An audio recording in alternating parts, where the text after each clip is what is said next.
Game 8, competitive stuff. I felt Game 8 specifically is the beginning of seeing some major openings, good ideas, actually. And we just dive in. So we had the English white pieces when we had C4. I kept saying that the English is not coming throughout the match. We had the English finally about time. Deng is known for English and the Catalan. He knows those two openings pretty well, and he does very well with English, believe it or not. The English is a good opening to avoid a lot of this theory. So you're not facing Queen's Gambit per se. You're not facing the Nimzu Indian.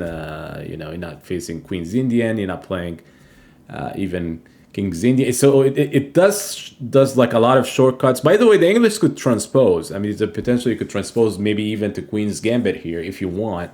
But if White wants to play C4, he could actually play the English throughout. English has its own theory. You have to study it. Just because you're avoiding a lot of different openings, it doesn't mean that the English is like easy opening to play. It is, but you still have to study a lot of its own theory. I actually feel like it's a good choice for a lot of people to play the English. You could also play the English and transpose to the Catalan, depending on the move order that Black could do. I know a lot of people do this. They feel like English, Catalan is two strong openings, and you don't have to study anything else, which it's a plan. It's a way to play. So when you play the English, we had E5. When you play, this is a reverse Sicilian. As it's like if you were playing like E4 and C5. So the only way to play against English, to compete against C4 is to play E5. I think C5 there are ways. It looks like it's more equalizing. Not much ideas, even though there are some ideas for White. You could also play knight F6. There are ways to play against this one, but I think the most competitive is possibly E5. And that's actually what we wanted to see, what Gukesh is going to do against the English, right? As I predicted, I think in the previous recaps, one of the rounds, I did mention that if C4 was ever, if Deng ever played C4, we're likely to see E5 from Gukesh. And here we have it. Because it feels like it's the most competitive way, as I mentioned before. So knight c3, and then we had this one. It's actually a very popular line. I think it's Shirov likes to play this. It's after his name, I believe, if I'm not mistaken. Also Kramnik. This one is been trending, and I saw like a lot of matches between Nakamura and Magnus playing this in one of the speed championship, I believe, at chess.com, and there was a lot of games that they played this specific line. Actually, this line is interesting. Black is basically saying I could take here, and the pawn structure is not that great. We could double up. So usually what White do is knight d5. We just simply gain a tempo attack on the bishop, and then usually you go to e7. You could also go to c5. This is the two main ideas. Maybe the more effectively is bishop c5. But we have bishop e7. You could argue and say we could take this, bishop and we could claim that we have the bishop pair. Yes, but Black has some dynamic play and some ideas. It's not that easy to get an advantage. It just becomes like more equal because Black has some other ideas on his own. So we have knight f3, which is typical. You develop, attack the pawn, and then we have d6, and then we have g3. So Deng actually likes to play this kind of structure in the English. The bishop g2 ideas, b3, bishop b2. This is very typical for him to play. And we had c6. Now, this is good stuff. And obviously here you have to ask yourself a question. Would you go back or you take? I feel like if you go back on c3, you kind of wasted the move. You were already on c3, so you may as well just take it. Even though this, you also have the bishop pair, right? And Black is allowing this. So it's good choice, right? And I felt like, Deng's decision was reasonable. He took, and then knight takes. Most people would say queen takes and knight f6. Maybe this is a common idea to play in this line. But as soon as knight takes, I felt like maybe we have a new idea coming in. This is Gukesh playing, right? So new idea is usually his thing now. And that's actually So let's play the next move, and then we could have some explanation. Bishop g2, very reasonable, castles, and then we have f6. I actually in love with this move. Like this move is extremely active, very good. You don't normally push like an f pawn like this, specifically f6, maybe f5. So f6 has like three ideas into it. I feel like it's very effective idea. I mean, there's multiple ideas, but f6 is putting enough, protection on e5. Maybe black is doing d5. And also he's looking at bishop e6. There's also maybe some knight g6 later on that maybe more flexibility down the road. I feel like f6 is like completely like the black position is solid. There's no trouble. You don't feel like there's like two bishops for white. And also you're keeping the position closed as much as possible, which, you kind of saying those two bishops maybe not relevant, When you have dealing with two bishops, your opponent has two bishops, if the position is closed as much as possible, then it favors a little bit the side that doesn't have the two bishops. Bishops enjoy open lines. The reason we say two bishops are pretty good because they are actually control two diagonals, the light squares, the black squares, dark squares, meaning that if you give them just two diagonals in an open diagonals, they perform very well. If they don't have diagonals to work with, like the position is completely locked, then they don't perform. Then the knights do perform very well. Like the knight could always jump between pieces, and knight enjoy very close positions. So it's dynamic. I feel like f6 is pretty good, and this is the reason why like we needed to see some major openings and see what Gukesh have, like, and also Ding has, and when they play a major opening like the English and Catalan, and see what happens, what ideas they have to surprise each other, and what ideas they just pick for us to see as a novelty. So it's a good choice, f6, very, very good stuff. We have castles, we have bishop e6, and here we go. Bishop e6, very reasonable move. You just develop, you attack on the pawn. It feels like black has an easy way to develop the pieces. Then we had b3, and then we have d5. Obviously good control on the center. And we had here. So we talked about the bishop having, if you open up more lines, diagonals, usually it's pretty good for white. So white is basically saying, you could take on here, take and takes, and then d4. You open up. You could see the val bar went up, and the reason for that is basically the more lines you open, the more the center now is like not the same as a couple moves ago, and once you open up more lines, you could see that maybe there's a potential diagonal that could become a weakness. You open up some lines. White enjoys the fact that he has the two bishops, so you have to be careful here with black. And obviously, this is a move that Gukesh was aware of, so he basically castle, keeping the the center closed. You don't have to react to like taking on c4. So we had rook c1. This is reasonable move. He's not, white is not really protecting the pawn right now. He is, but he's keeping an option open should he needs an extra protection, and it's like a developing move in a certain way. Maybe he could take on d5 at some point, opening up for the rook. So it's a reasonable idea. We have a5, we have knight here. I actually don't like this move so much. I understand what he's trying to do. He's looking at some kind of f4 break and then open up more lines. I think he's also looking at knight d3, knight c5. I actually felt like this is not the way to go. I feel like maybe knight h4. I'm just giving a move for black, maybe here, I guess, and then some kind of f4. And should he play here and then takes d3? This would be good stuff by white. This is exactly what he's looking for to open up lines. Should you play open up lines? The f5 would probably be bad at this point. I don't know if this is a good idea. Usually f5 would open up some diagonals. Like, look at this. This is actually what I mean, opening up this kind of diagonals. So even though the knight on h4, we have to have to explain about knight h4 a little bit more deeply. You have to be, when you make knight h4, you have to be determined what do you have in mind, because you don't want to put like a piece on the side of the board, especially knights. Knights has to be centralizing somewhere. Like the knight would like to be on d4, d6. But the knight on h4, it is okay to play as long as you have a follow-up idea, and the knight on h4 is gonna still be active. You might go back. So it's just creating some ideas to open up at f4. It's equivalent to what Ding is doing with 91. You could say 91 is like the knight is on back rank, but he's just moving it just to play like f4, just to give the room for f4 and then start moving it elsewhere.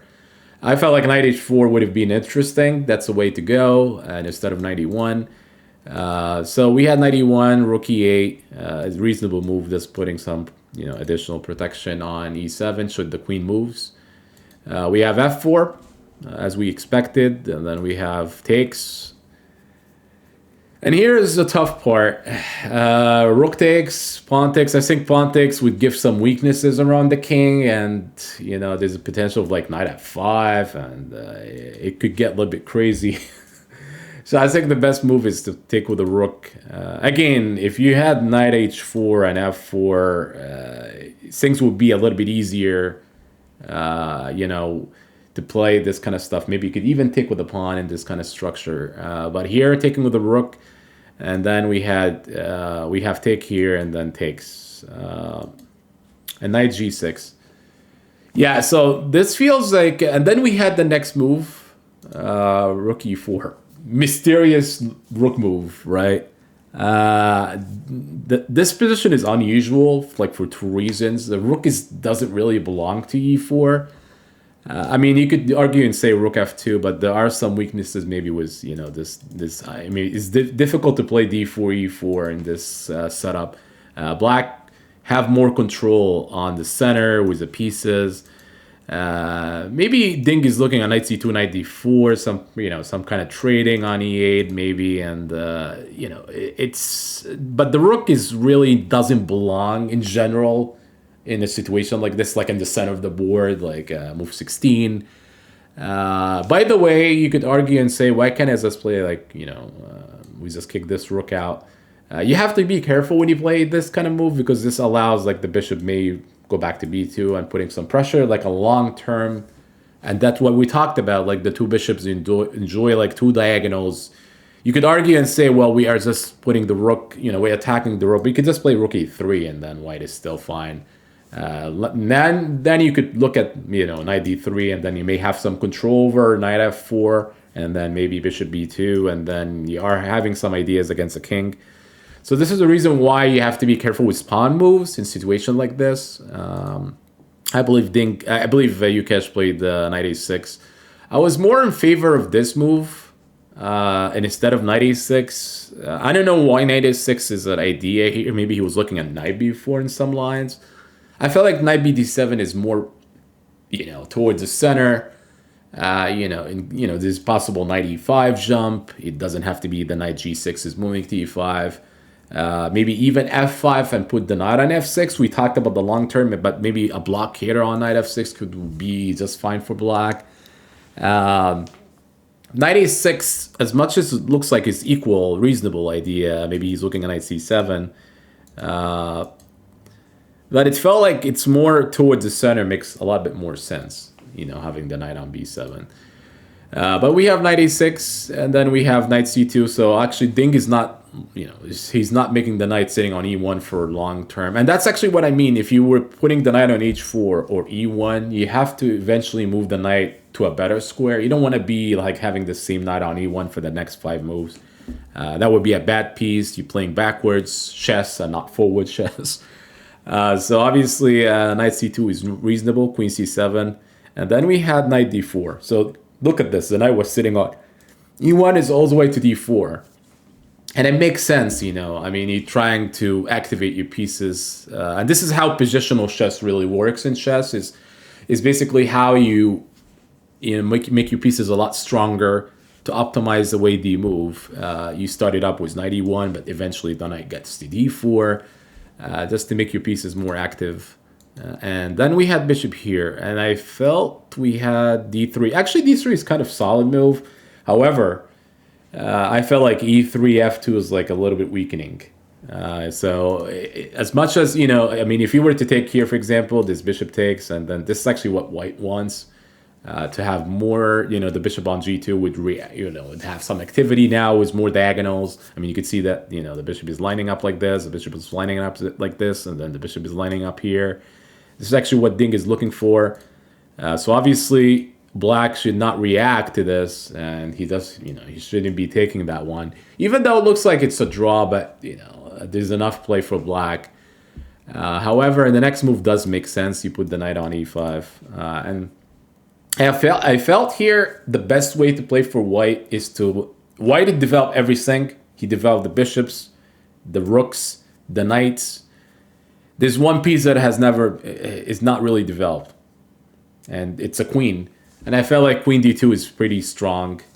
Keep everything, and also avoiding this possibility, maybe not now, but you could also like have some ideas that you're attacking on e5. So the queen move feels like reasonable. I felt like bishop g6 is not a big issue. You just play here, and then the rook may eventually go back to f1 where it belongs. And White position here feels it's okay. Like there's no issues. Now White could slowly try to improve his position, trying to say I have the two bishops, and the rook was on e4, possibly now it's okay. So I feel like queen d2 is really easy move to make. It also makes sense. But we had a little bit strange move here. I don't like it so much. Knight f3. The reason I don't like this, I felt like bishop g6 is a little bit annoying. And I was a little bit surprised that this move is not being played by Gukesh, and I felt like it's a little bit surprising because it felt like, black pieces they're all like working together, except maybe the knight a6 is not. That's like I meant, should you have the knight on b7? Let's say if the knight is sitting on b7 instead of a6, I think it would be better for black instead of the knight sitting on a6. I think maybe the bishop belongs here now, giving some attacking, on the rook. You could argue and say the rook could go to d4, f4, and the rook's still mystery how it's not well placed, in this position. However, he played a move that I actually didn't like much. He went backwards, I don't know if I like this move so much. You already put the knight on e5, maybe, and again, should we have knight here? And then if the knight was sitting on b8, and then could have played here. If we had the other knight on d7, he would probably not retreat back, or you could possibly take on f3 and then jump on e5. So it's not the fun move, but the position remains to be equal here, and it's White to play, and I think he took here, and then he took. And then I felt maybe, I don't know, queen d2 maybe? I don't know if queen d2 feels, again, the queen developing here should be a reasonable move. We had rook here, and I don't understand this move. Strategically, it's a blunder. So the rook was sitting here. You could see that the queen is sitting on c7. There was no b5 ideas because you could simply take, let me explain. Let's say you play... I'm just giving some moves out, like something here. b5 is not playable because you could take, the queen is on the same line. So the rook was really placed nicely on c1. I don't know why queen d2 is not played. Like, honestly, the queen was the only piece that is not developed. And, you could argue and say that maybe queen d2 makes sense right now. The reason rook b1 is... it's blunder, really. It's not tactical blunder per se. It's positional blunder. You could argue and say maybe it's a little bit tactical because now what black did is, and I think Gukesh almost played it instantly, because b5 is extremely strong, and this is the reason why he needed the rook on c1. So obviously you could argue, isn't this a free pawn? Like, what is wrong with this? It's not a free pawn. There's in-between moves, and in chess you have to look at the in-between moves. You don't assume that you take and then your opponent just react. He could just do a move first and then may take back. Meaning, should you take here, black is preparing this. And then should you go here, and then it has to be something like this. Black is really controlling the game. These two pawns are really, they're really active. There's also bishop lining up like this. Even though you have the two bishops, that it feels like the placement of the pieces are very good for black. Especially those two pawns are really... they are almost like really strong enough to counter these two bishops. even though the position is opening up. So Ding actually had to make a decision, and I think he made the wrong one, if I'm not mistaken. Let's see. Let's go back. And he, no, that's not it. We had here, and then we had here, and then he takes and then check, and then King F1. Yeah, my bad. King F1. I felt like the reason he played King F1, if should he play here, maybe he didn't like the idea after taking like the Queen goes to F2 in some lines. He felt like maybe he had to protect on E2. So we had here, and then we had takes, and then the next move is kind of strange. Yeah, I felt like this is maybe really troubling position. And I think around here, should we go back? Maybe instead of taking, because this is actually looking into Black's direction of trying to have some advantage. Maybe Queen D2 again. I mean, Queen D2 has been delayed for the longest time. I mean, maybe B4 and B4 and here, and then it's simply Black is active. I mean, you could get to Knight C5, and Black is really getting active with his pieces. But it's probably, okay position to play for White, considering you still have the two bishops. If you were to take here, though, let's say you could argue and say there's enough compensation for White, something like here, and I believe could he play here, and then there's possibly something like this, C5, and I think here maybe Knight C6 or something, and White position is okay. He still have the two bishops now. It's kind of annoying. It's probably like heading toward a draw. I don't think A2 is a big problem. I think here Rook E1, and then you could easily take on, or even Rook C1. You could take on E5 in the next move, and it's reasonable. I felt like Queen D2 was actually the only idea that you could play against B5. However, taking here, it's heading towards Black's favor after check, King F1, and then takes. It looks like this bishop E takes C2 is pretty annoying. So Ding played bishop B2, and I don't like it just because you can just simply take. There's no issues here. And then he had bishop here. That's the in-between move. You don't really move the rook. He's just playing here to defend. It's a good move. The only way to play the position is to put some kind of some pressure on the opponent. Now it's funny though. Bishop D4, you have one good choice. You have to move the knight, but which knight? Which knight should you move? I actually felt like this is a shocking moment for Gukesh. You have 46 minutes. By the way, throughout the game, this is very typical for Ding right now. He's like 15 minutes.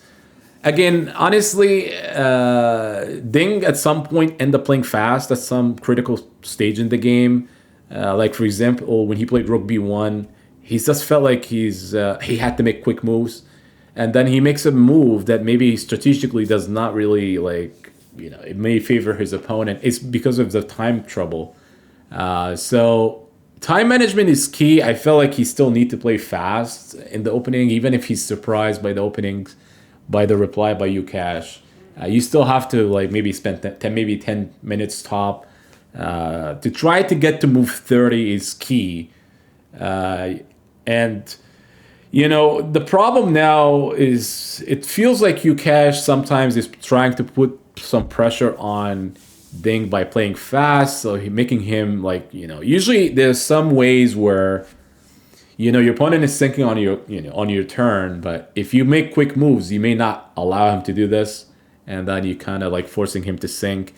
I feel like Gukesh is playing a little bit faster in critical positions. For example, he had 46 minutes. I mean, I would probably spend maybe even 20 minutes to find the right continuation here. Even if you spend 20 minutes in this situation, he's still in move 26. He's still able to get to move 40 quite easy.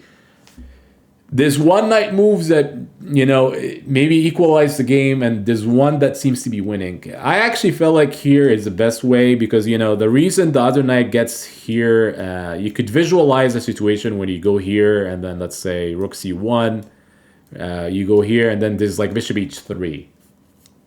And then the knight will be under D7. There's some pinning after should you move your knight, then the rook will be hanging.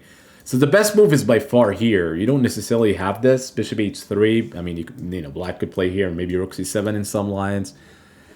You have to be precise, but obviously he already moved his knight over here. He felt like maybe in the knight on a6 haven't moved, so may as well move it right now. And unfortunately, he made the wrong move, or the wrong knight move. I mean, it's hard to visualize why. I mean, basically because of this potential bishop h3. However, you need to spend some more time. This is not about calculation per se. He just simply didn't consider the knight move to, he felt like all the calculation is based on here. He didn't really, he kind of ruled out the other knight. And you didn't spend some time on it. He's just kind of ruled it out as a potential move. So after here, Ding was on time trouble, but it's easy to make moves, and it's very predictable and pretty easy to find. This enough pressure. This pin is extremely annoying, and you could see that this move is pretty strange as well. This feels like it's a blunder. I don't understand bishop b3, maybe bishop d5. The reason bishop b3 is really strange. White plan is pretty simple. He's going to here and here, queen f2, and putting additional pressure on c5. So anytime you forcing, when you play bishop at b3, you're kind of helping white. I think what Gukesh maybe missed, bishop b3, queen e1, maybe he was looking at knight d3, but it does not work. So let's give a line here, because this seems to be critical. Let's say he actually played here, and then this has to be played. You could argue and say, you cannot take on d3 because the rook would take the queen with check. The problem here is queen c3. You just simply win a piece. And I think this is what he missed. The queen was, is basically attacking the knight. The bishop is attacking the queen. You don't have time for knight takes or anything. You move the queen, and then, you just win the knight. So, unfortunately, this is a big one, a big blunder, actually, bishop b3, because this walks into Ding's ideas anyway. And Ding was basically playing this fast enough. The idea is queen f2. So here we had bishop e6, and then we had queen f2, and then we had rook c8. The bishop e6 to stop bishop h3. I mean, Gukesh now understand the issue here. Unfortunately, here after bishop e3, which is the best move, bishop e3 is really a strong move because you're looking at d4, and your knight cannot really move because your rook will be hanging on c8.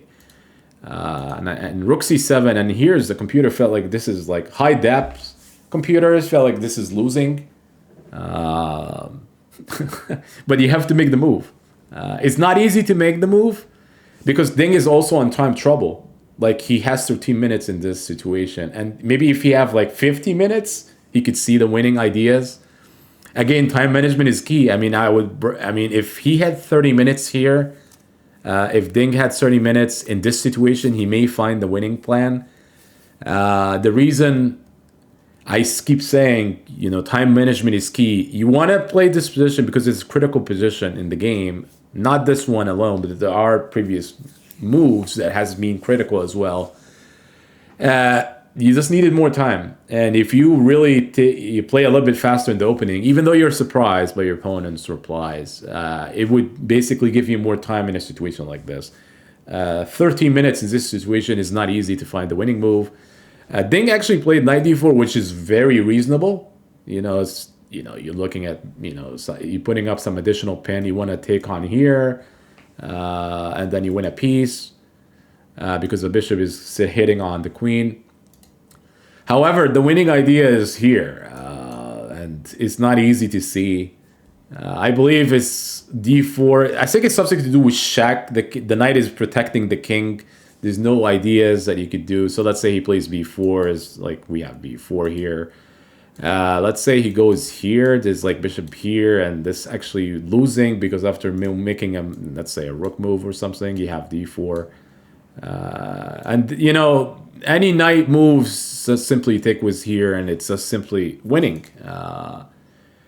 So even after bishop here, it does not really save him after bishop f4. Should he play here, there's still d4. I mean, obviously, it's all winning for white. Again, Ding has the excuse because he didn't have enough time. It's not easy to see knight e1, but he played knight d4, and he was playing instantly here. He's under time pressure, and he felt like he had to play quick moves. So knight d4, bishop back, and then he was heading to knight c6. He just wins an exchange in this situation. However, after queen takes, he's still able to try to win this game. He's up in exchange. I believe he played the right move, the right continuation here. Takes h6, and then he played the right continuation around here. Then we have b4, which seems to be like a mistake. I think the computer was basically suggesting e4, and I even cannot understand this move. The best move by far here, and it makes sense, right? If you start moving your king, so where are you going? So you have to play king d2, and I think should he play king d2, white maybe is in his, he could win this position. Let me explain why. You're up in exchange. The king is getting closer to the pass pawns, but also you're protecting the rook on c1, and then your bishop could start moving on c5. So king d2 makes a perfect logical sense. The next move by Ding does not make sense to me though, strategically, tactically. I don't understand it. Again, he's in a trying situation, but even though he could have spent some time on it, he played queen d4. I don't understand this move, to be honest. It does give some weakness around the king somehow, especially the problem is actually not the weakness around the king is actually knight e5. The knight e5 is the knight is getting active along with the weakness on the king. You can start checking now. Apparently here after knight e5, maybe black able to hold the position. This may be enough counterplay on the a5 b4 pawn. It's justifying all the pawn moves for black. The difference, if you play the difference here, if you were to play king d2, you don't have knight e5 because you could simply take here, and this has to be, the king protecting the rook, and then you win a pawn here. This has to be winning. This is almost like +2, and it's winning you up in exchange, and the knight cannot just simply play on, you cannot play on e5, and then that means that the knight is sitting on d7, and that gives enough time for white to improve his position. A little bit shocking that this move is not played, king d2. I don't understand why. I mean, I felt like he was moving his king to play king d2, but he did play queen here. It's completely shocking. So maybe here it's almost a draw somehow. Should you play perfectly? And then the knight gets in, and then you're just giving some activity for your opponent. You don't want to do this. The only thing that's going for black is counterplay, some kind of play, and along with the two pass pawns. So I felt like this is shocking. Then he plays king d2 now. The difference now is the knight gets to e5 as opposed to the previous turn. The knight doesn't have knight e5. Very crucial. Then queen g2. I mean, the problem is you have to watch out for things like this. And Ding actually here, he felt like, he goes back to defend on knight f3, and then he goes back here, and then we had the repetition. So Ding here was happy with the draw. He made move 40 here. And then should you play queen g2? It's a claim by draw. Ding could claim a draw by repetition.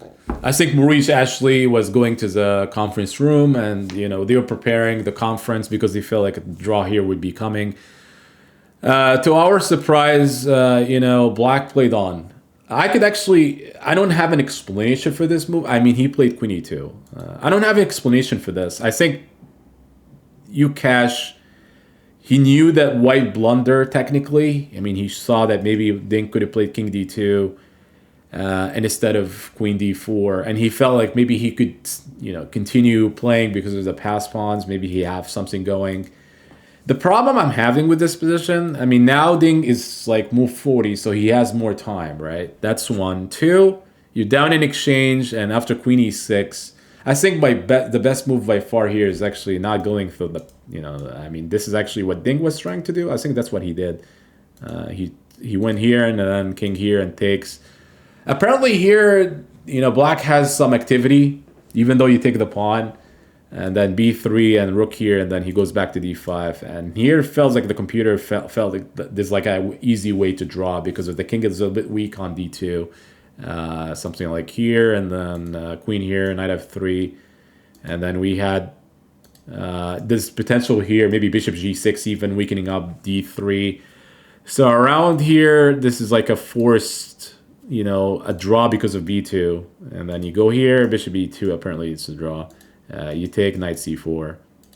So the players agree to a draw because this opposite call bishop, you would never win this. So it's easy to draw from this one. However, should we go back here?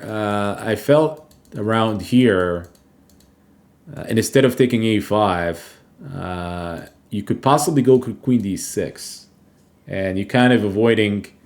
This is where Ding could have played on and possibly try to prove Gukesh you declined the draw. How exactly could you play this position? And it's not that easy because the black queen is not. You could go maybe queen here. I'm not sure, but maybe white is starting to get active with the pieces. I mean, you have to always keep an eye on queen fa, but I don't think it works right now. Just simply king h7. But maybe bishop some kind of like slowly, should the queen move somewhere here, and then slowly improve the position for white. Queen d6 maybe the only way to go, and keeping up with an exchange. But we had a draw, and it's just a little bit strange how Gukesh declined the draw. I think around here you should just simply go back and take the draw, because queen d6 was like an idea after queen e6, and it could have changed the game. White could play on for a win, but we had the draw. Shortly after here, we had the draw around here, and it's good game though. Good game. There was blunders, but Ding proved to be like he's trying to defend very well. He does defend. However, Gukesh time management. He had plenty of time on knight e6 to c5. He could have played knight d to c5, and he could have possibly went in to win the game. So when we say time management over and over again, Gukesh does a great job playing the opening so fast, even if he's surprised by the opening choice from Ding, which we saw this in the London. However, he was able to play fast and able to find a way to equalize, or was close to equalizing. And then when you have opportunity with the clock, you have like almost an hour, you just need to find the winning lines. You just consider all the possibilities and then try to calculate each line effectively. If you give this position to Gukesh like 3-4 games, it's the same line, whether he plays knight e6 or knight c5, he probably would find knight c5 winning like 3 times out of 4. Maybe this is the only time that he plays it wrong. There's actually nerves happening during the game, so it is kicking in for some of the players.